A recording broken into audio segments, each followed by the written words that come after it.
Hello everybody, welcome back to my channel and today we're going to study the key features of Budget 25-26 which was released on 1st February 2025. So let's get started without any further ado.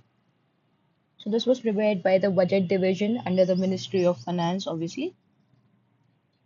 So the first step towards this preparation of the document is the journey of development. So they have described this journey categorized within the four engines of development which are agriculture, micro, small, and medium enterprises, investment, and exports. So, all this journey has within this journey, the destination which we have to reach is towards Viksit Bharat, right? A more developed India. And the fuel to this journey will be the reforms which will be taken by the government. And the guiding spirit is inclusivity, as mentioned within the line. A country is not just its soil, a country is its people. This indicates towards the guiding spirit, which is inclusivity. Okay, moving on. The aspirations of Viksit Bharat. The aspirations are basically categorized into five uh, substantial categories, which are accelerate growth, secure inclusive development, enhance spending power of India's rising middle class, spending power which is more money in hand,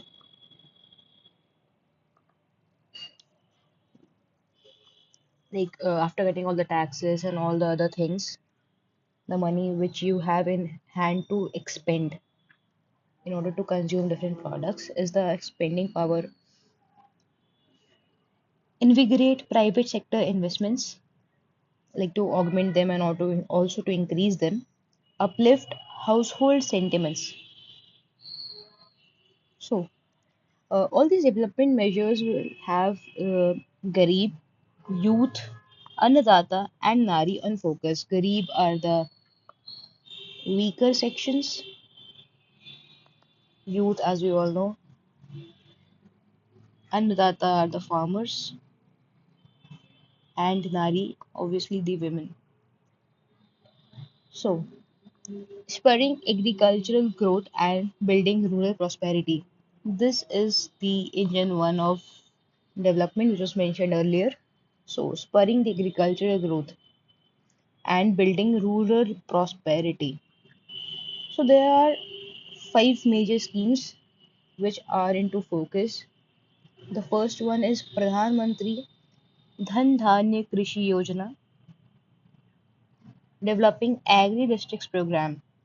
This will cover around 100 districts and likely to help around 1.7 crore farmers. So we could remember this with the agri districts as a major highlight. Enhanced credit through KCC. KCC is Kisan Credit Card. So this will help in facilitating short-term loans for 7.7 crore farmers, fishermen, dairy farmers with enhanced loan of rupees 5 lakh. The next one is the mission for cotton productivity. 5 years mission to facilitate improvements in productivity and sustainability of cotton farming. So we are focusing not just on the productivity side, but also on the sustainability of the cotton farming. The next is National Mission on High Yielding Seeds. So high yielding variety of seeds has been very helpful in enhancing the productivity of our farms. So we have been planning and we have executed steps for targeted development and propagation of seeds with high yield, pest resistance, and also climate resistance. So in order to be in lines with our emission targets as well. The next and the newest addition to this is the Makhana board in Bihar. So Makhana is right now more prominent within the healthy lifestyles of people and also abroad for it being the superfood. and it's mostly grown in Bihar. So we're trying to improve the production, processing, value addition, and marketing and organization of FPOs. FPOs are food processing units. So the food processing organizations. The next is Atmanirbharta in policies. As you might have been recently seeing everywhere that India is like the Indian food, Indian meal is termed as deficient in proteins, which is an essential macronutrient. So, in order to target this, we have launched a 6-year mission with special focus on tur, urad, and masoor, emphasizing development and commercial availability of climate resilient seeds, enhancing the protein content, increasing productivity, improving post harvest storage and management, assuring remunerative prices to the farmers. As you all know, the MSPs are basically more centered towards the wheat and rice. So, more remuneration needs to come into the way for the farmers so that they would get into uh, producing the pulses and leguminous crops. And it's also beneficial to them according to the market side approach. India Post as a catalyst for rural economy. So the rural economy needs a little boost so that it would come at par with the urban side. So in order to get this boost, the India Post will add and would act as a catalyst and provide the impetus for it to evolve. Rural community hub co-location. So this community hub co-locations, institutional account services, DBT, which is direct benefit transfer, cash out, and EMI pickup, credit services to micro enterprises, insurance, and assisted digital services like bank sathis or bank mitras. The next is supporting MSMEs and furthering Make in India. So Make in India is for getting self-sufficiency and self-reliance. This is the engine 2 of the development. Within this, credit cards for micro enterprises. Like credit cards will be the short-term loans for micro enterprises. Customized credit cards with rupees 5 lakh limit for micro enterprises which are registered on Udyam portal. In the first year, 10 lakh such credit cards will be issued. So this will be greatly beneficial for the micro enterprises so that they could get short-term loans. Uh, but the condition is they should have been registered on the Udyam portal. Scheme for first-time entrepreneurs.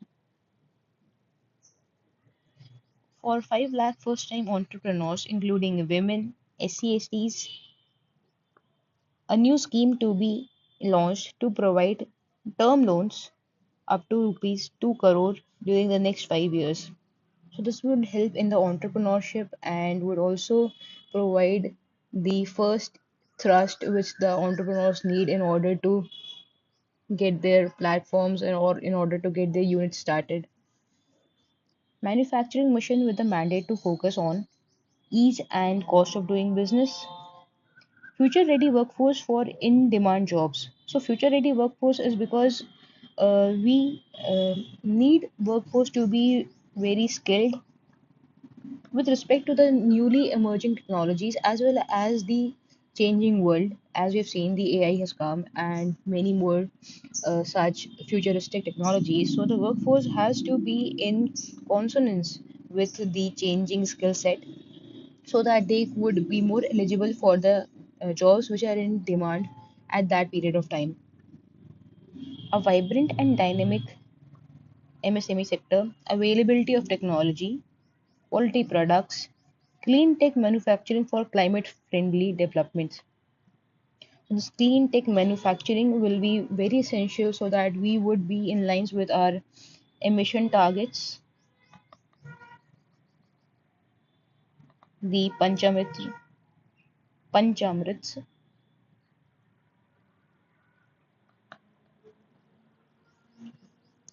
measures for labor intensive sectors,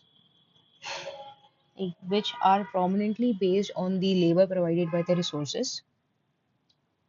Focus product scheme for footwear and leather sectors.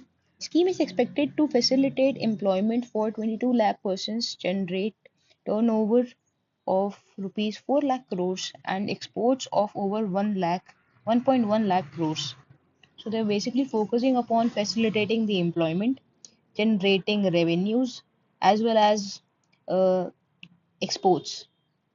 So measures for the toy sector to focus on development of clusters, skills, and a manufacturing ecosystem that will create high quality, unique, innovative, and sustainable toys to represent the Make in India brand. So this is like providing impetus to the toy sector industry and within the manufacturing sector so that India could become a leading uh, nation in the toy production industry, as well as we are providing as well as we are focusing upon providing sustainable toys. Support for food processing industry, establishment of National Institute of Food Technology in Bihar, enhanced income for farmers and scaling entrepreneurship and employment opportunities for the youth. So this is basically targeting the consumption, investment, and expenditure of the public. Significant investment of credit availability with guaranteed cover. So for the MSMEs, the guaranteed cover has now been revised from 5 crores to 10 crores, and for the startups, it has been revised from 10 crores to 20 crores. For exporter MSMEs, for term loans up to 20 crores. So there also has been a revision in the classification criteria for the micro, small, and medium enterprises. So earlier the investment and turnover figures were a little different, but now they've changed it. For the micro enterprises, the earlier investment was 1 crores. However, it has now been changed. It has now been changed into 2.5 crores, whereas the turnover was 5 crores for the micro enterprises, which has now been revised as 10 crores. Similarly, small enterprises needed to have rupees 10 crores as the investment, but now it has been set to be revised as rupees 25 crores with the turnover as 100 crores. On similar lines, medium enterprises investment is now revised as 125 crores and the turnover is now revised as 500 crores.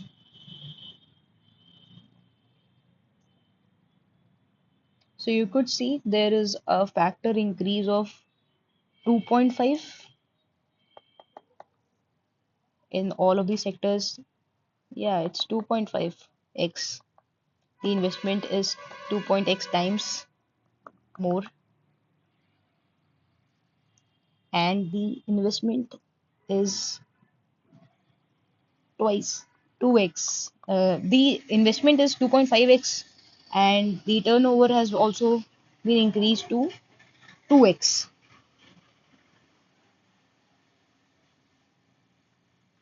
So, investing in people, economy, and innovation. This is our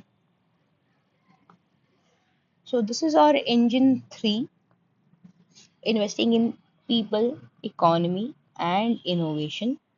So the first one is Saksham Anganwadi and Portion, which is Portion 2.0, which is for nutrition management.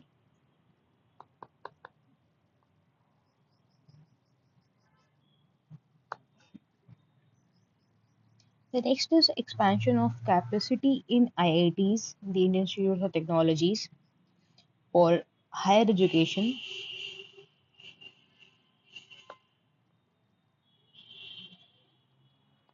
and research. Daycare cancer centers in all this is hospitals. Bharatiya Bhasha Pustak Scheme. So This will facilitate the digital form of Indian language books for schools and higher educations. Five national centers of excellence for skilling to be set up with global expertise and partnerships. So these will be the national centers of excellence.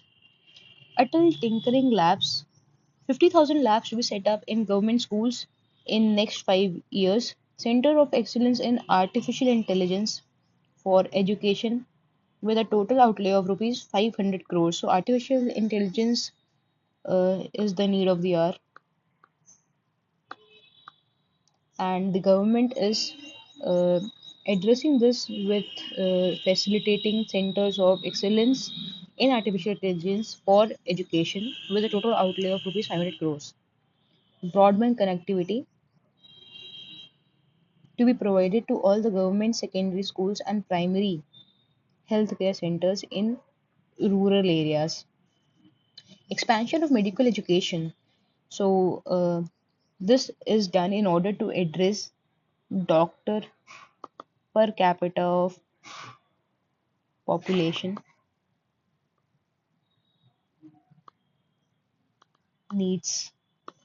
So, the expansion of medical education, 10,000 additional seats with the goal of adding 75,000 seats in the next 5 years. PM Seva Nidhi, SVA Nidhi, which is for the street vendors, to be revamped with enhanced loans from banks, UPI linked credit cards, and capacity building support. Welfare of online platform workers. So, the online platform workers are the people who work as delivery agents or partners in Zomato, Ola, etc. Registration on the eShram portal and healthcare under PM Jan Arogya Yojana. So these people are not basically the employees of Zomato or Ola. These are just their partners, or maybe sometimes maybe termed as the gig workers. But in order to facilitate their growth and in order to provide some social security for them, the government is trying for the registration for their registration on eShram portal, and the healthcare facilities will be provided under the Jan Arogya Yojana. Within our Engine 3, we have support to states for infrastructure with an outlay of rupees 5 lakh crores, 50-year interest-free loans to states for capital expenditure and incentives for reforms. So the capital expenditure is to make structures or in order to spend it in such development so that it would be beneficial and it would generate some future streams of benefits.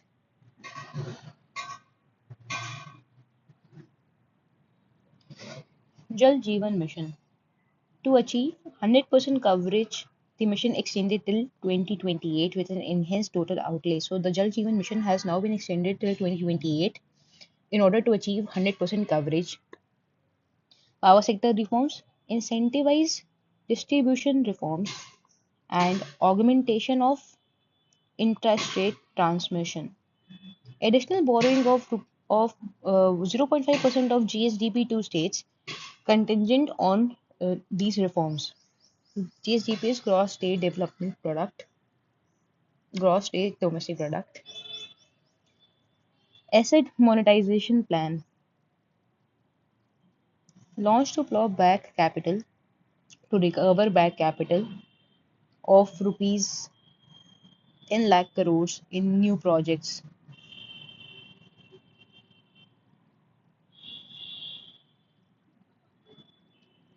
Urban Challenge Fund rupees 1 lakh crores to implement the proposals for cities as growth hubs, creative redevelopment of cities, and water and sanitization. Maritime Development Fund with a corpus of rupees 25,000 crores for long-term financing with up to 49% contribution by the government. Nuclear Energy Mission for Viksit Bharat. Amendments to the Atomic Energy Act and Civil Liability And the Civil Liability for Nuclear Damage Act will be taken up for the active partnership with the private sector. So, like the space sector, this nuclear energy sector is now also targeting the private sector in order to facilitate the partnership, as well as the amendments to the Atomic Energy Act and the Civil Liability for Nuclear Damage Act is also now in consideration. UDAN, which is Ude Desh Ka Aam Nagarik, which is a scheme in order to facilitate air travel for the general public.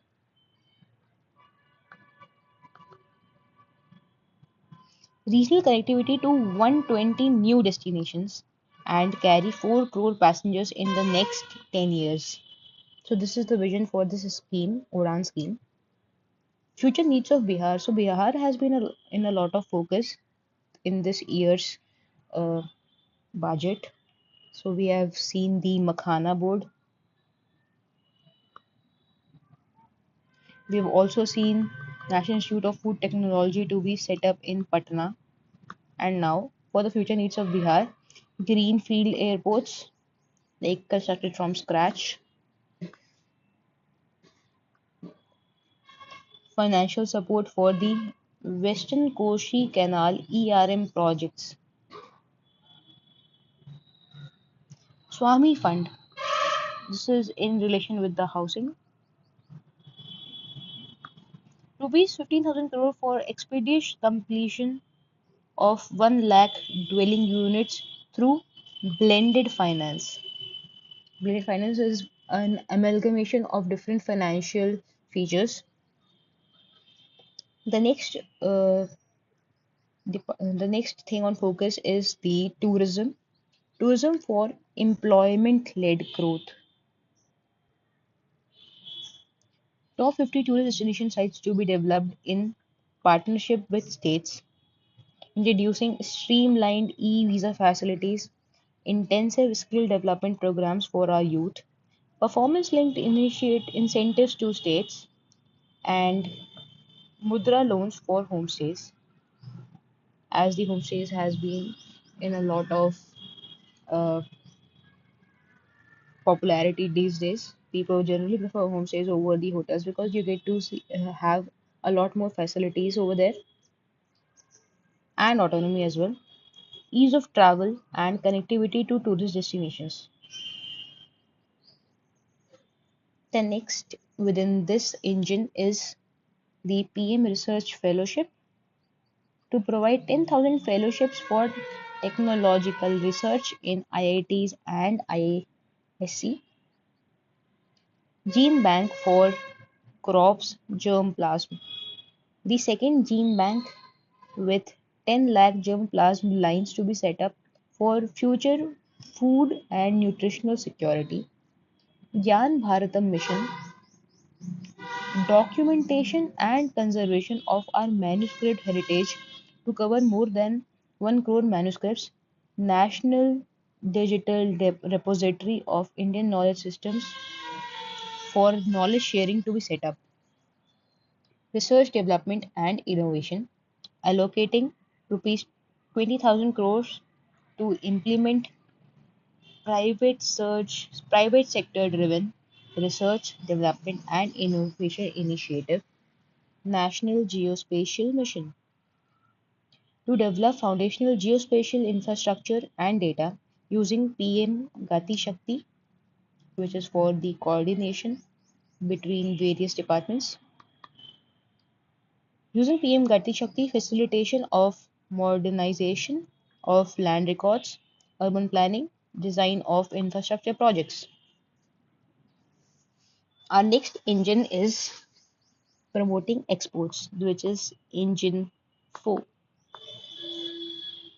Export promotion mission with sectoral and ministerial targets to facilitate easy access to export credit, cross border factoring support, and support to MSMEs to tackle non tariff measures in overseas markets. So, non tariff measures are basically something which is closer to like European Union CBAM, where the carbon market adjustment mechanism in which the European Union is trying to tax or trying to disincentivize the countries where there are less stringent carbon management rules, and which would eventually have hamper the exporters from countries where there have been more usage of carbon and there have been more emissions. So similarly,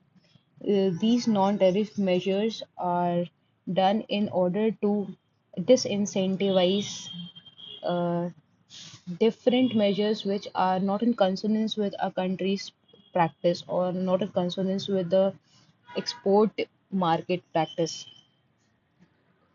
Bharat Trade Net, a digital public infrastructure (DPI). Bharat Trade Net for international trade will be set up as a unified platform for trade documentation and financial solutions. Support for integration with global supply chains. National Framework for GCC, a guidance to states for promoting global capability centers in emerging tier 2 cities. Warehousing facilities for air cargo to facilitate upgradation of infrastructure and warehousing for air cargo, including high value perishable horticulture products. Horticulture is for fruits. So financial sector reforms and development. So reforms were our fuel in our destination to Viksit Bharat. So let's study about the fuels in financial sector. Grameen Credit Score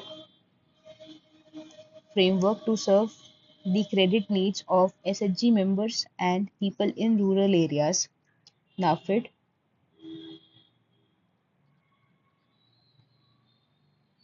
National Bank for Funding Infrastructure Development,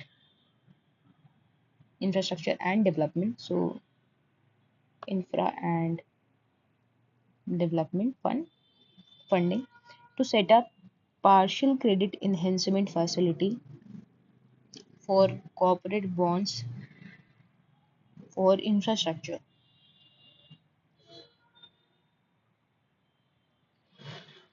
Revamped central KYC registry to be rolled out in 2025.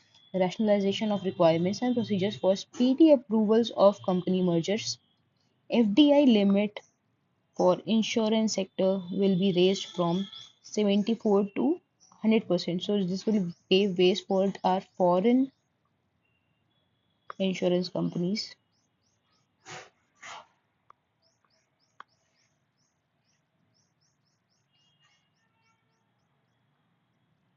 FDI are the foreign direct investment.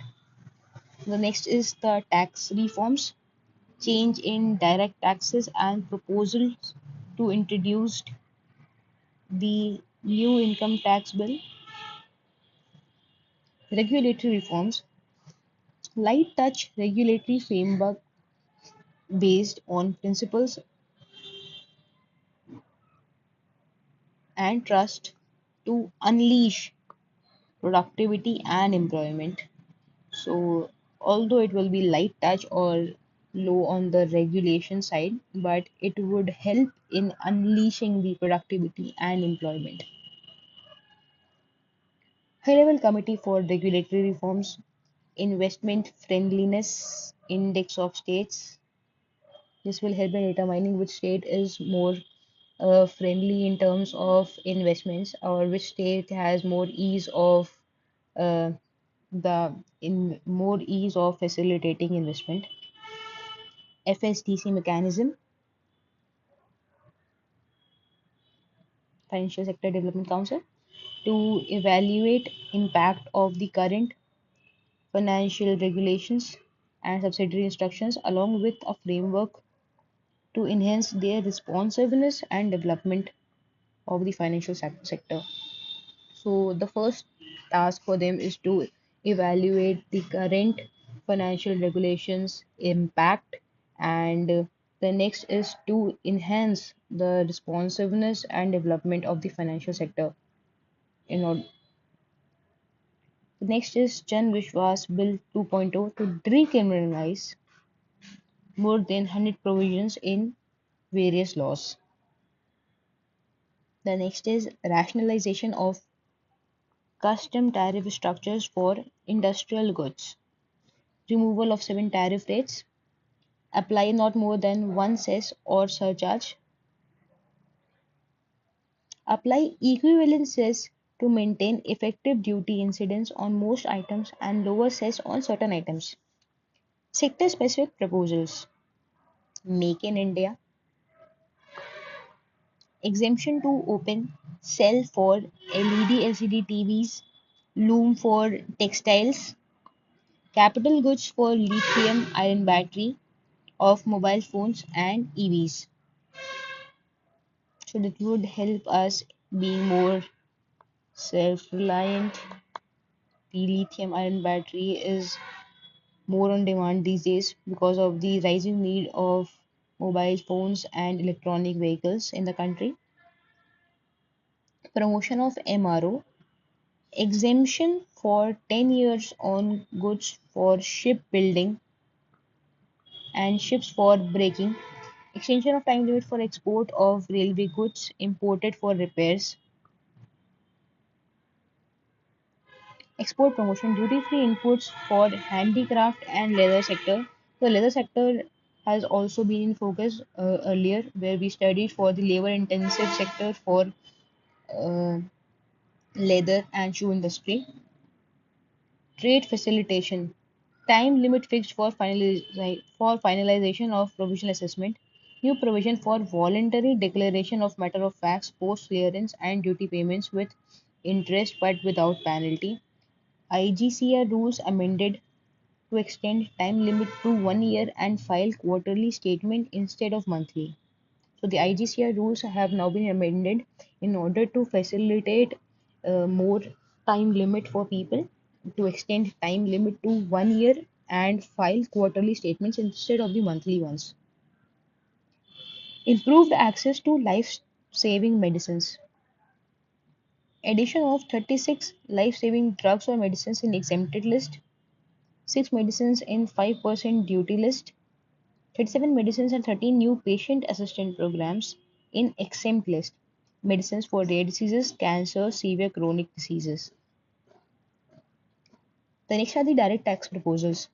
In the matters of ease of doing business, there is an introduction of a scheme for determining arm's length price of international transaction for a block period of 3 years, expansion of scope of safe harbor rules to reduce litigation and provide certainty in international taxation.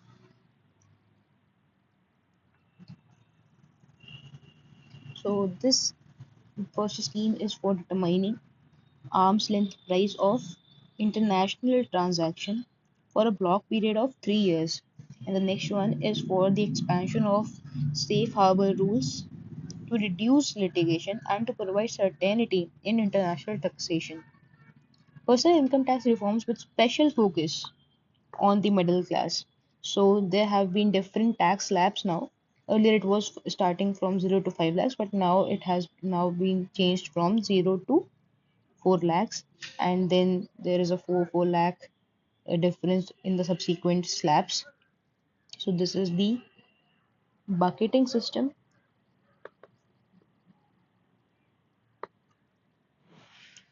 The next is the rationalization of TDS or TCS for easing difficulties, which is TDS is a trade tax deducted at source. Tax reduction limit for senior citizens doubled from rupees 50,000 to 1 lakh. So the tax reduction limit for the senior citizens is now doubled from rupees 50,000 to rupees 1 lakh. The annual limit of rupees 2.4 lakh for TDS on rent increased to rupees 6 lakh. Also up to rupees also up to an income of rupees 12 lakh, there won't be any need of taxes to be paid. Encouraging voluntary compliance, extension of time limit to file updated returns from the current limit of 2 years to 4 years. So the time limit for filing updated returns has now been changed from 2 years to 4 years. Reducing compliance burden. Reduce compliance for small charitable trusts or institutions by increasing their period of registration from 5 years to 10 years. Taxpayers to be allowed to claim the annual value of two self occupied properties, which was previously one, without any conditions. Previously, there were conditions attached with it. Employment and investment. Tax certainty for electronics manufacturing schemes. Tonnage tax scheme for inland vessels. Extension for incorporation by 5 years of startups. Specific benefits to ship leasing units, insurance offices, and treasury centers of global companies which are set up in IFSC. So they have been providing special benefits for ship leasing units, insurance offices, and treasury centers of global companies which are set up in IFSC. Certainty of taxation to Category 1 and Category 2 AIFs, All India Financial Institutions, undertaking investment in infrastructure and other sectors on the gains from securities. So there is now certainty for taxation. So where does this rupee come from? So if we take into account we have just 1 rupee, we got 1 rupee, out of which 24 paisa comes from borrowing and other liabilities. The next 9 paise come from non-tax receipts. 1 paisa comes from non-debt capital receipts. 4% comes from customs. 17% comes from the corporation taxes. 18% comes from the GST and other taxes. The union excise duties account for 5%. Income tax accounts for 22%. So the major chunk comes from the borrowing and other liabilities,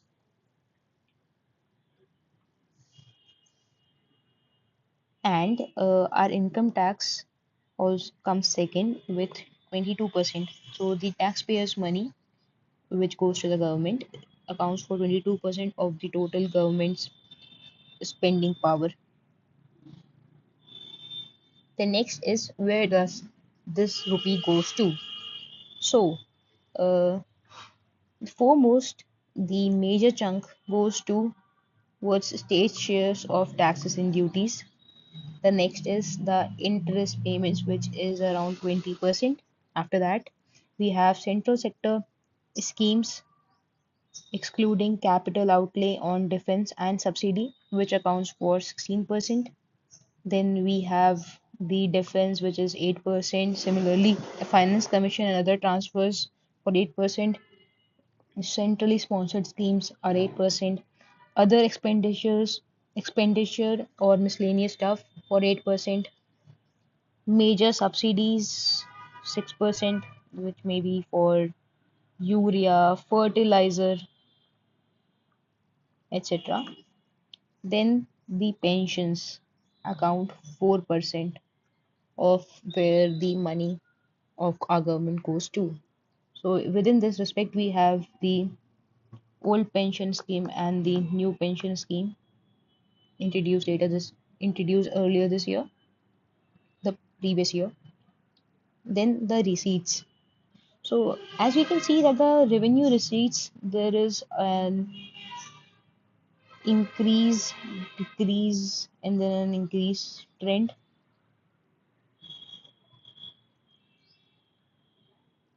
So the actuals were 24.3, then the BERE, and then the BE for this uh, financial year will be around projected around 34.2.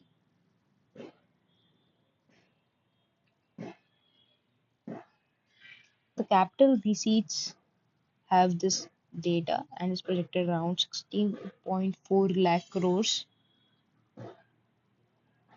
Similarly, we have the expenditure details for the effective capital expenditure and the revenue expenditure. We have the deficit trends. So the fiscal deficit is decreasing. The revenue deficit is also decreasing. Similarly, the effective revenue deficit and the primary deficit. So, in the year 2025 to 26, it is projected at around 4.5 the revenue deficit. Similarly, the fiscal deficit is projected at around 4.4 percentage of our GDP. Similarly, the revenue deficit is projected at around 1.5%, the effective revenue deficit at around 0.3%, and the primary deficit at 0.6%. So, in comparison to 2022, in comparison to the financial year 2021 to 22, our projected fiscal deficit is around 2.3 percentages lesser. So this figure is really important. The fiscal deficit is projected at around 4.4 percentage of GDP. Trend of net assets of the country. So we could see a zigzag trend, and which is now eventually increasing. Similarly, the total transfers to the states and union territories is also projected to increase. So we have a list of the expenditure of major items. So the defense is at the top of a list with 4,91,732 crores. The next comes the rural development, home affairs, agriculture and allied activities, education, health, urban development, IT and telecom, energy, commerce and industry, social welfare, scientific developments. So, with this, we have come to an end of our highlights of this year's budget. I hope you would have been with me for all this time, and I'll see you guys in another video. Thank you.